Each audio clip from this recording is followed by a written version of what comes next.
Drakilay. So, ang client natin today is meron ng old micro shading at Drakilay. So, na-claim na nga po ni Ma'am Rosbel, taga Payatas A, ang kanyang pre-kilay. Last Mother's Day pa po ito. Kaya lang, yun ko lang po siya nagawan kasi easy. Okay? So, ayan, nag-pre-draw tayo para parehas yung size at saka yung design sa head ng ating brows. Okay? Sa normal lang skin ni ma'am at hydrated, ginawa natin siya ng microblading dahil maganda po ang kapit ng pigment sa skin niya. Tandaan, lahat po ng brow technique na ginagawa ng artist natin, dumadaan po yan sa healing process. For best result, kailangan niyo po magpa-second session, okay? Bye! Hi! Already claim na po ang and blush kit from Madam Drakilay.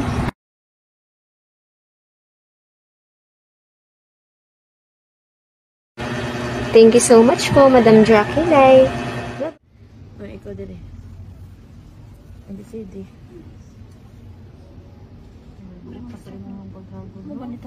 Oh, mauna.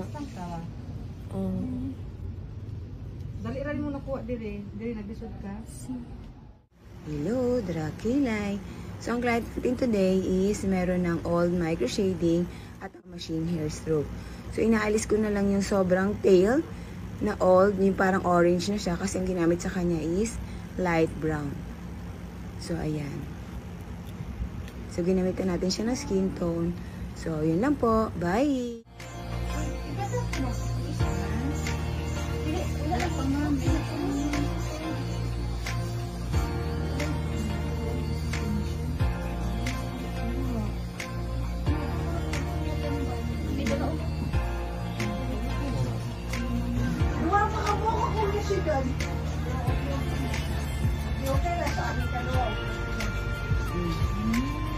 Very good, walang drawing na.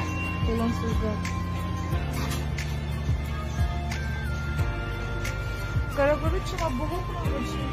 Nanagin na siya kaya. Nanagin siya gapon lagi ko at nanugay. Nagburot na siya there pero wala siya sa Dalaw mo.